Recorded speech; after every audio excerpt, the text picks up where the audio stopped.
Hi, it's Barrett from the All About Nothing podcast. This holiday season, make your celebrations unforgettable with ZJZ Designs. From festive Christmas prints to cheerful holiday designs, we've got everything to spread the joy. Introducing Eddie the Elf, dashing through the snow on his sled, perfect for adding that whimsical touch to your holiday wardrobe. Whether it's cozy sweatshirts or statement tees, find the perfect fit for everyone on your list. Ready to slay this season? Visit ZJZDesigns.com. ZJZ Designs, where style meets the holiday spirit. All right, welcome everyone to the All About Nothing podcast kind of daily show. I am Barrett Gruber, host of the All About Nothing podcast with Zach King. Find me across social media at Barrett Gruber.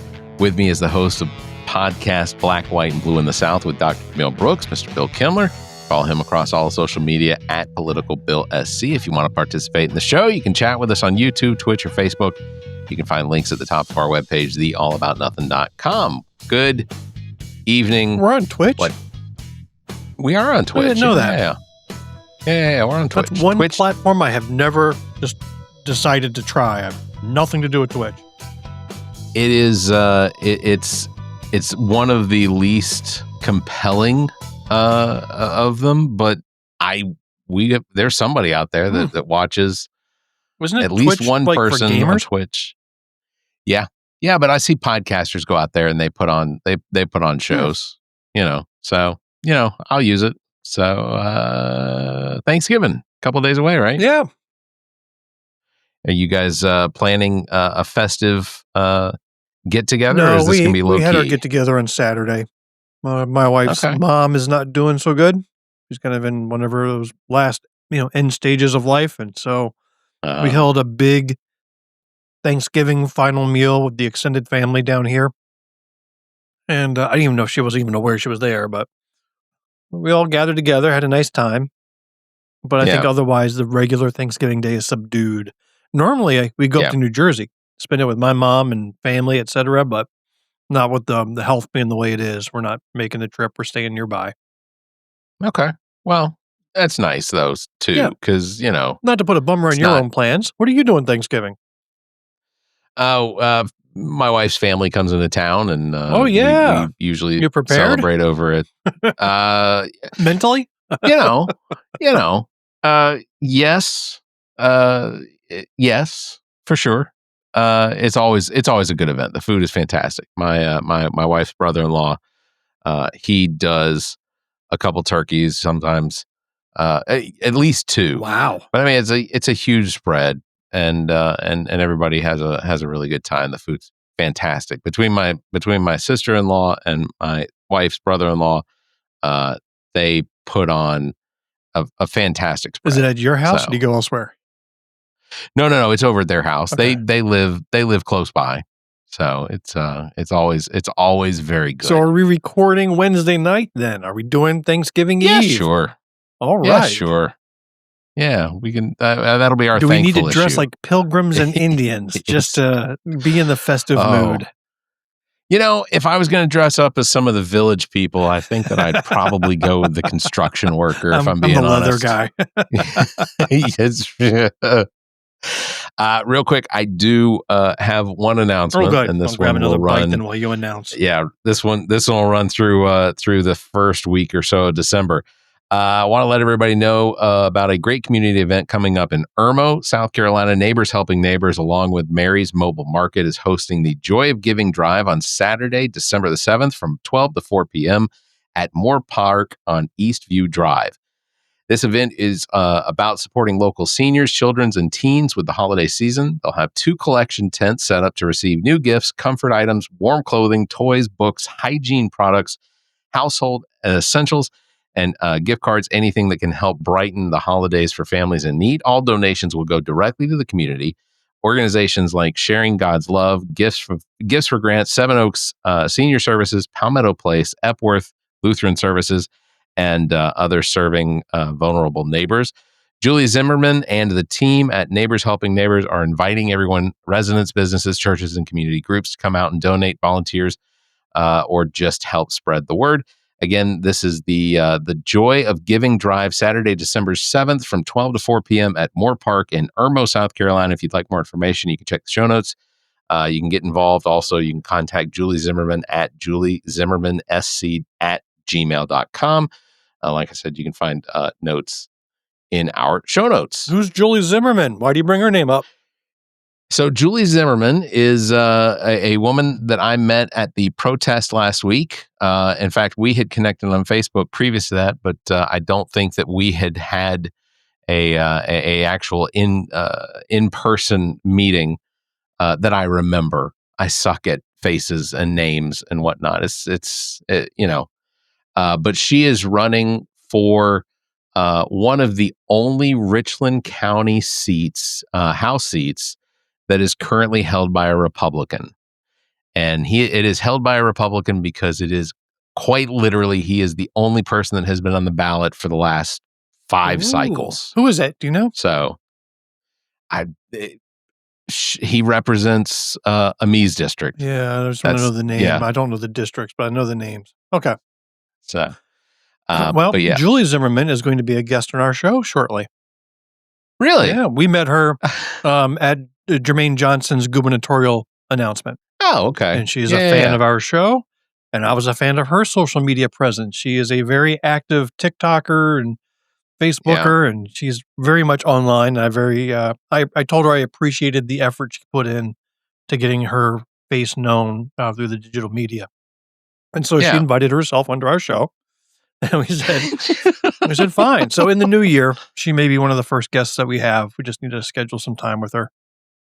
Well, that's fantastic. Yeah, we're going to have, once her campaign gets up and going full speed, we're going to have her on the All About Nothing as well. But we've had discussions with her and Reed, another gentleman. He is running, I think, in District 87, which is adjacent to my district. Reed 88. And Julie will be on our show at the same time. Oh, that's fantastic. I have no idea who Reed is. I made that up. I'm figuring I'm just going to scoop you on everybody. Well, what we were going to do is we're going to do sort of like a town hall sort of, discussion. I think that would be entertaining. If we can get it in front of some of our constituents, I think that would be I want to start doing some more live events. I got to tell you, Jamil and I did a couple, and they were always so much fun. I mean, just to have a live audience in front of you while you do it, there's a rush there. When you guys came down and recorded a show in Greenwood, that breakfast meeting, wasn't that a blast? That was good. That was fun. That was a good time. Especially good episode. Yeah. It's one of the difficult things that I have is finding a place to do it. Yeah. Here in West Columbia, like there's a few locations that I think that would probably do well with that. But I've gotten pushback from the ownership of those locations because I guess they've watched the show. Yeah, that's their big mistake right there. Don't have to go watch the shows that want to be in your venue. Yeah, go watch somebody else and then come back to me and say, yes, more than happy to have you guys. One idea that Jamil and I have kicked around was to do a show on the sidewalk in Uptown Greenwood and have an open seat for anybody who wants to hop on and just voice their opinion with us and kind of take it like that. We've thought about doing that like at the Comic-Cons, like having, and we did that a few times a couple years ago where we had everything set up and we recorded with people that were just passing by, but we found the logistics of it were really difficult because I would be interviewing whoever it is that stopped by the table, but somebody else would be trying to talk to Zach at the same time that so like it's me talking to this person here, Zach is sitting here, and he's trying to communicate with somebody like that.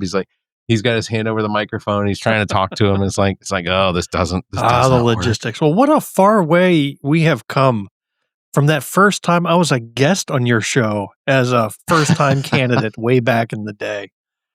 Now look where we are. This is nuts. It's and I've been doing this. I mean, I'm coming up on the 9th year of doing this podcast. And I think even in those 9 years, I think I only really took like one extended break. Yeah. And it really wasn't very long. And ultimately the reason I came back to it was because I missed doing it. I missed just sitting in front of a microphone and because I don't go back and listen to this crap. Right. I can't. Sadly, I can't nobody hear else myself. missed it, but you missed it. And that's what's important. That's what's important. Right. Speaking of things we're not going to miss, Friday night, breaking news that Marjorie Taylor Greene is resigning as of January 5th from the House seat that she has won now, I guess, 3 times since 2020. And she had apparently, because she had flipped on Donald Trump, which I don't really look at it as she flipped on Donald Trump. She pretty much maintained the same, basically the entire time since Trump was elected. She has pretty much maintained the same, I guess, vigor of trying to get the Epstein files released. And well, it wasn't just the Epstein Trump files. There was more. Right. There was more to her transformation than that. That was certainly a big part of it. But she's also been outspoken against Mike Johnson in trying to get some sort of health care plan together. And she was like, during the whole shutdown, she was needling him for not having a health care option and saying, hey, Republicans need health care too. And then she was also, I guess, being a little more introspective, decrying the rhetoric and politics and how she even admitted she was part of that. And she didn't want to be part of that anymore. So everybody's like looking at her side eye, Democrats and Republicans looking at her going, what the heck is going on with this lady? She like had a reverse brain aneurysm or something and is now seeing logical. What if it is a legitimate, like, and trust me, I don't believe people change. And I get this argument from people all the time. I don't think people change. I think people see their behavior and they'll make adjustments to their behavior. But I don't think people fundamentally have the ability to change. They are who they are. But again, behavior can be adjusted in order to resolve issues that potentially stand out. Well, what about somebody like John Fetterman? Don't you think he changed? Isn't he? I mean, you watched him during his campaign versus who he is today. Yeah. I would say he's done more than adjust. I'd say he was a very different individual. So, and that makes me, I have to ask the question because his health has been in decline pretty substantially since he went from being the lieutenant governor of Pennsylvania to now a senator from Pennsylvania. What if he literally just walking fell flat on his face and he's got stitches across his face like Frankenstein's monster. Not that he wasn't that far from that visual before. He's a big man. he's an oaf. He is an oaf. But yeah, I wonder if some of the things that he has gone through over the course of the last 4 years or you think 3 his or 4 years, personality change has biological causes. Yeah, maybe. I think it's possible. But he spends more of his time criticizing Democrats than he does anybody else, and it's like, not that you have to have a side, but dude, when you're thinking people over politics or people over party, right? As if the Democrats were just kind of not voting for this bill for no reason whatsoever other than to stick it to the Republicans and completely not even mentioning the fact that these Obamacare subsidies were not getting extended, that people's health care premiums were going through the roof. He acknowledged none of that and just said that the Democrats were playing politics and not a single word of criticism to the Republicans who were stripping away the health care for his own constituents. He is not the same guy. And that's the part that makes me think that there might be something neurologically wrong because he did recognize that there were these fundamental things that the Democrats were going after, that the Democrats were trying to protect health care, that they were trying to increase or protect Social Security into the future, Medicare being available to everyone potentially one day. Like these were things that he, at least he campaigned and propped up. but yeah, something did change. And the speed at which it changed, again, I'm not a neurologist. I'm not a doctor. I don't have any training whatsoever. But when I see those types of fundamental changes, it feels neurological. So do you It think feels like Marjorie something has Taylor Greene happened. had something neurological happen to her for I such an think that abrupt change? I think that she saw, I think she changed her behavior because of being on the opposite side of the Trump wagon. I think that, or being one of the people now in front of a potential, being run over. I think that the threats that were made, both voicemails and written threats that were made at her, I think ultimately that is potentially what drove her out. I will say though, the fact that she is going to be there to the day that she gets to begin, that she will have her pension, Oh yeah. her congressional pension in place. You know what though? I saw those numbers, and she's already a multimillionaire several times over from her time in Congress, and the pension is like another 1/10% on top of her net worth. So I don't know if the pension is any motivating factor, but to your point, the number that she provided, she's like, well, I might as well get it if I'm going to get it, and just put that one extra day in there so she gets it. Yeah. That's the only thing I question, but she doesn't get it till she's 62 years old. Well, that's like next year, right? Year after? I don't think so. She's like 47, 48, 50. I don't know. I'm terrible with age. Like, I can look at people and give you an idea of how old I think they think they are. So what did I tell you Friday night after that news broke? We should start doing these shows on Friday night, because that seems to be the craziest night of the week. And not that we actually have to do a show. I think we just go live and we sit there and read a book or watch TV, do whatever we do, and then when the breaking news hits, we're like right there on top of it. Who's that guy? Yeah. Harry Neeson, or what's that news? What's that TikToker that you always go to? He's got the late breaking news. Yeah, I know. Oh, you're talking about Aaron Parnell or whatever. I thought it was like somebody else, Harry Neeson or something like that. Maybe I do see him. I see the two of them. There's two of Aaron them. Okay, there's and two Harry. Of them. All they do is they take the news from somebody else and then get on the air and go, late breaking news. Let me read to you what some other reporter wrote. But he gets the scoop because he's continuously plugged in 24/7.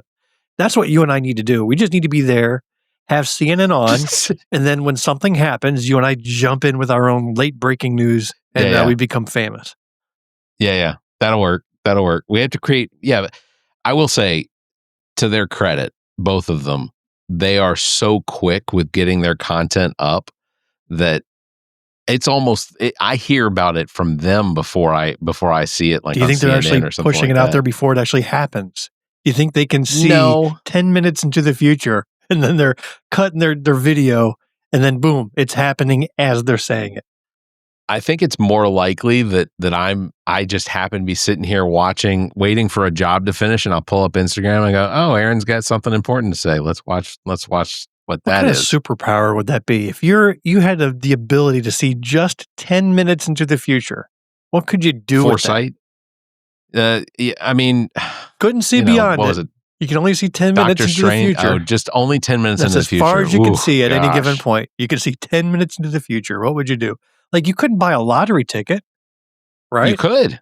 Could you buy a lottery ticket up until the minute it's drawn and pick your numbers? To check on that. Or does it close off like an hour or so?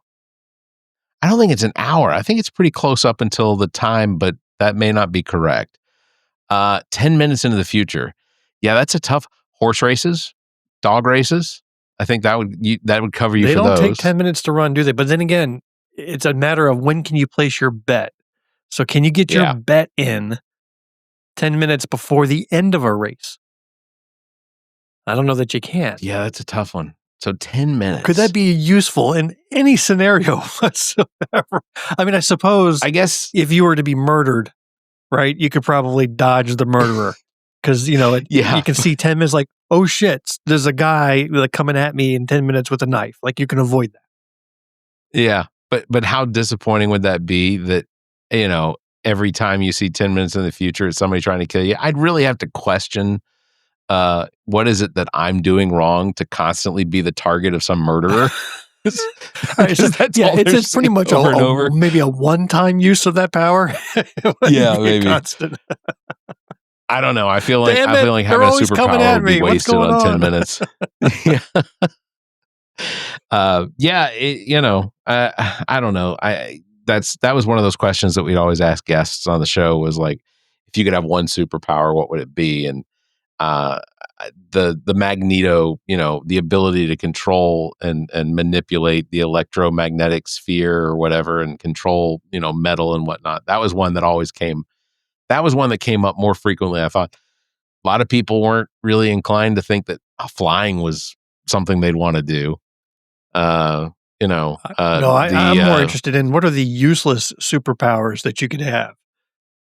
The Iceman, whatever it was. That was a dumb power. Because to me, it just didn't make sense that he could just freeze things. Well, they thaw. Right? I would think somebody like Aquaman was the most useless, because that's Aquaman's like the one that useless. I fear the least. He could never get to me. There's nothing he could do to me. Never, not once. I never go near the water. Nope. He's not getting me. Is this your subtle way of telling us you don't know how to swim? I know how to swim, but again, I don't want to swim where there's other living creatures except maybe people I know. That's it. I concur. I am not a fan of beaches. I don't like going in the ocean. Some lakes here in South Carolina, I have friends that work for DHEC that would tell me that what the parts per million fecal matter in our local lakes, and I was like, not swimming there, because it was worse than some public pools, like the lakes. I'm not a fan. Like, it has to, like in Lake Murray, for me, I have to, if I'm swimming in Lake Murray, it has to be like anywhere from like Ballantyne or Dreer Island, west. When I lived in Illinois, anything close to the dam. I lived in Illinois as a kid, and there was a lake we would go to every day during the summer as kids. And parents had like a little beach, and there was a lake, but the lake was occupied by fish creatures and other things. And what we would always see, there were always a million tadpoles in this lake. And we would swallow the tadpoles inadvertently because they were just everywhere. I actually remember as like a 7-8-year-old swallowed a tadpole, and I felt like I felt it wiggling in my stomach. I mean, I didn't really, but I imagined it because it was a live tadpole. There was millions of them. Yeah, that's why I don't go back. That is gag worthy. Yeah, that is gag worthy for sure. So, another news topic. Oh yeah. Jeez, I lost the train of thought there. No, that's all right. And honestly, it's better for me because then I don't dwell. The Epstein transparency law was signed into law. Yeah. How about our predictions? I made the prediction on Wednesday that Trump would let that thing sit on his desk for weeks before signing it, not knowing he had signed it just 30 minutes prior to my prediction. Yeah. Well, how could we? I don't know that's when my superpower. I can forecast things 30 minutes into the past. It's great.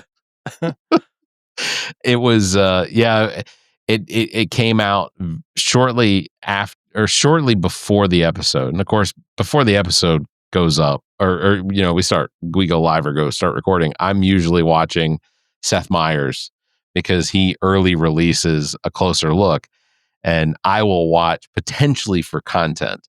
But is he any good? I've never watched his show. I think Seth Meyers is very good. I think it's a unique way. It's a unique way that he does his show. I only really watch for the monologues. I only watch any of the late night shows for the monologues. Like if it's a really intriguing guest or somebody that I want to see, Timothy Oliphant, when he goes on any one of these shows, I usually watch him because he's a really good guest, and I keep hoping he's going to say, I've we're bringing Justified back. That show is Justified. I've never seen it. No? No. I was a big fan of Deadwood. I love Deadwood. But I've never seen Justified. One of the one of the behaviors that I think that I pick up on Timothy Oliphant almost all the time is the fact that he's always pointing with his right hand. Everything when he's talking to somebody, he's always pointing at them, or he's pointing at something over here. Like that his hand is constantly pointing. But yeah, Justified was such a good show.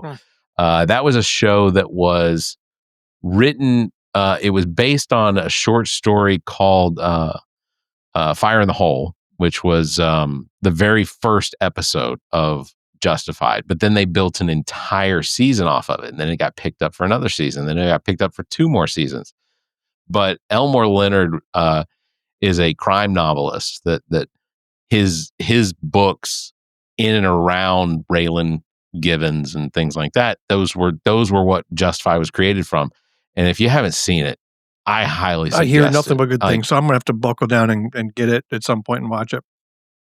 Yeah, fantastic show. And then they did do, it wasn't a reboot, it was sort of a continuation based off of one of his books, City Primeval, that wasn't actually a Raylan Givens book. It wasn't a Raylan Givens story. It was another story off of characters he had created. But for Justified, they actually worked Raylan in to replace the main character.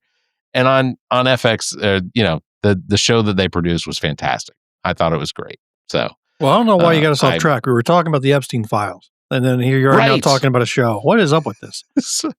So as of today, while the release of the files, the law has been signed. As of today, the files and associated information in the possession of the Department of Justice have not yet been released. Has a single word been released yet? Nothing? No, nothing's been released. The only thing that I know that was mentioned today, and that is that the Department of Justice has asked, I guess, whoever it was that was over the grand jury, they've asked them to release the grand jury testimony, which I would have thought would have been part of the Epstein files, but they've asked to release the grand jury testimony, or the testimony that was presented to the grand jury.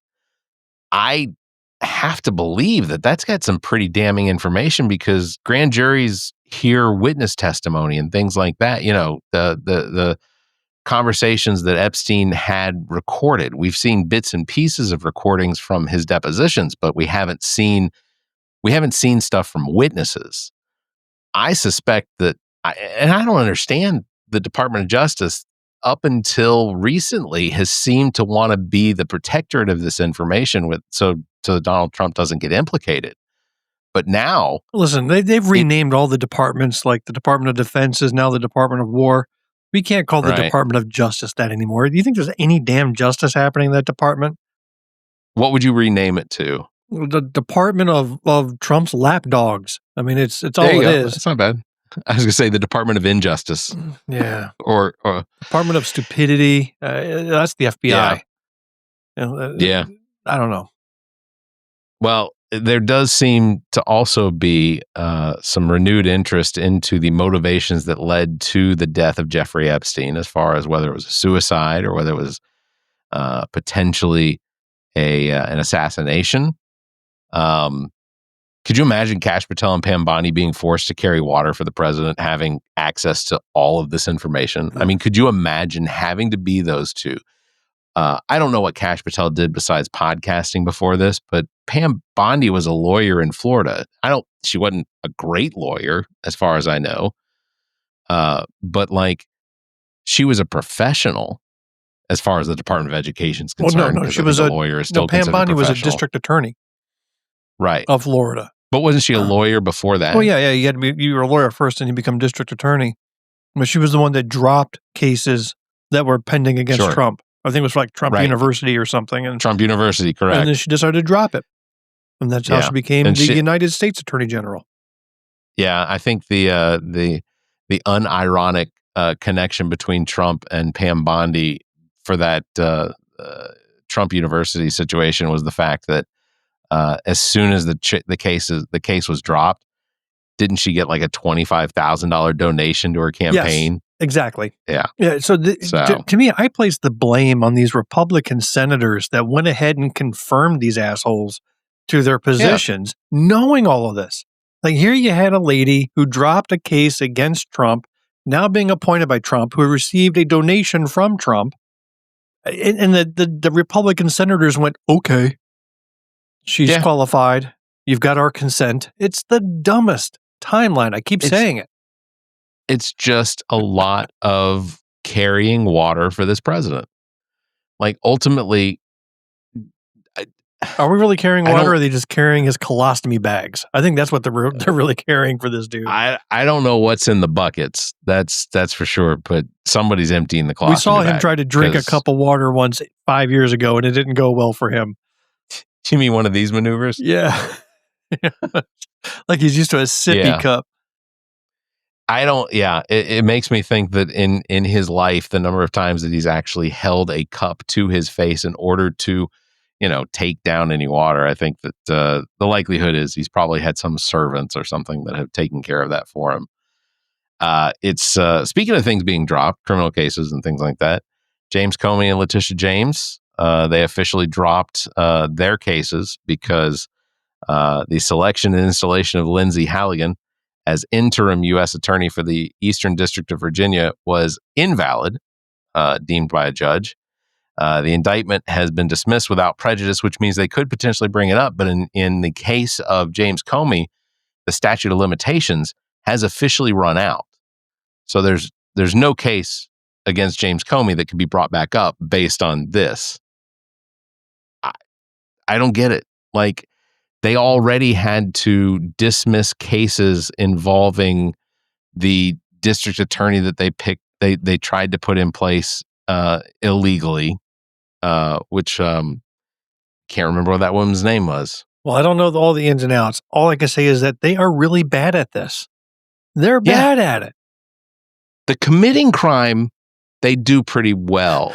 It's when they try to uphold the law is where they keep fudging it. They keep making mistakes.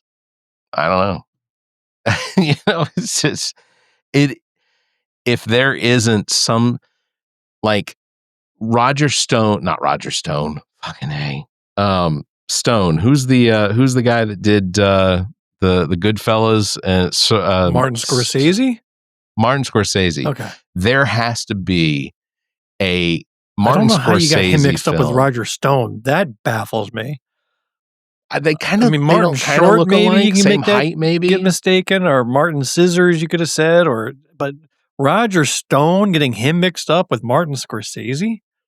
In my head, I think they look a little similar. But there has to be a Martin Scorsese movie that's done in conjunction with, like, I don't know, Steve Martin, in order to write out, like, the funniest but most truthful story of this administration. I'm watching a great movie right now. I mean, not literally this second while you and I are talking, but I'm watching this movie called Game Change, or maybe it's Game Changer.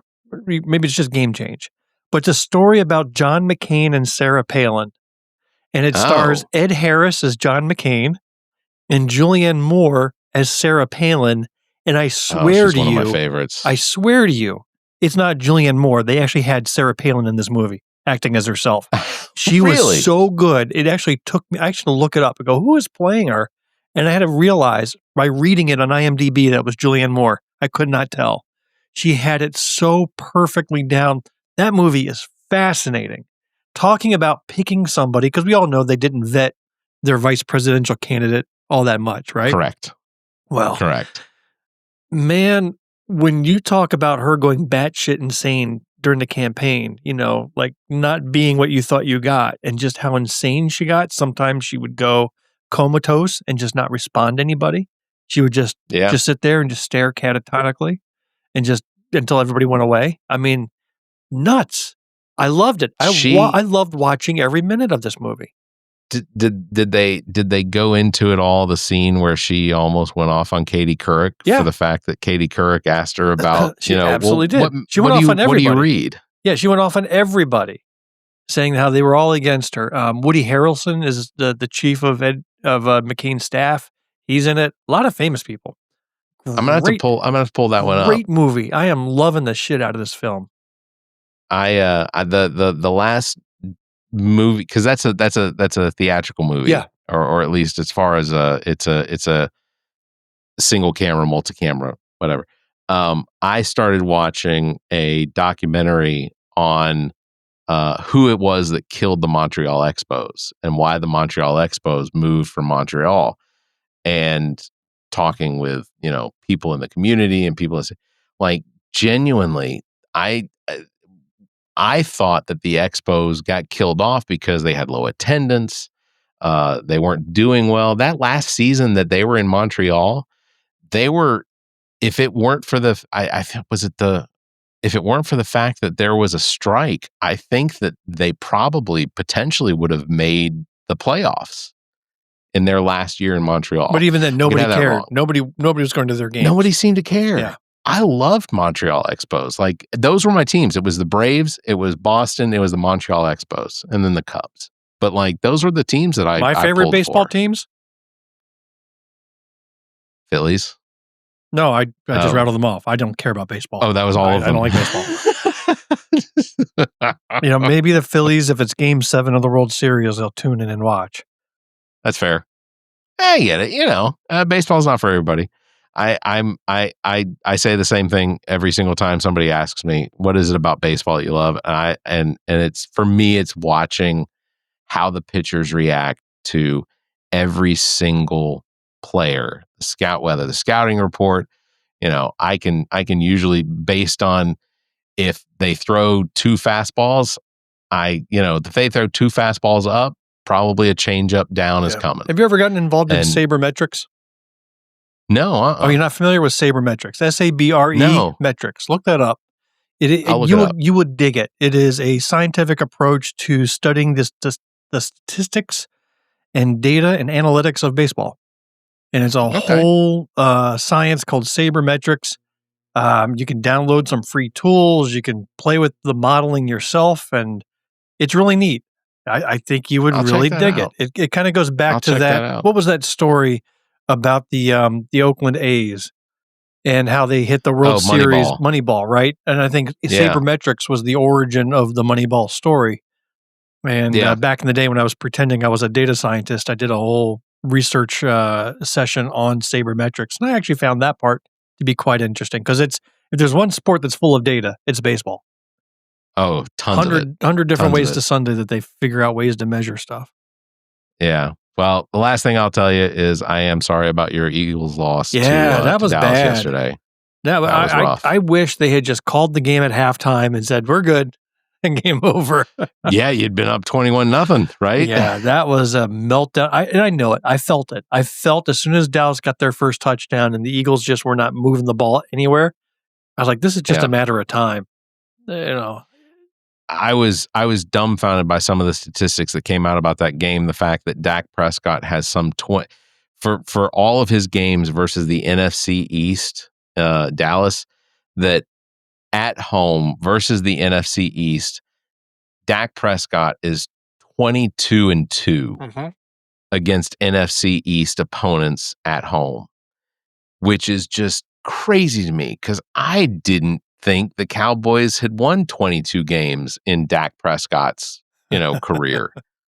I can't think of them. And that's not to knock the Dallas Cowboys. I've got plenty of other reasons to knock the Dallas Cowboys. Speaking of NFL, I noticed somebody's beard is remarkably not blue yet. No. In fact, Zach and I have acknowledged, we haven't done it on an episode yet because we recorded this weekend we released the episode this week with John Sears of Hendricks and the Jake's Bar and Grill. Great episode, by the way. Kudos to that episode. Fascinating. Tune in, everybody. That was a good one.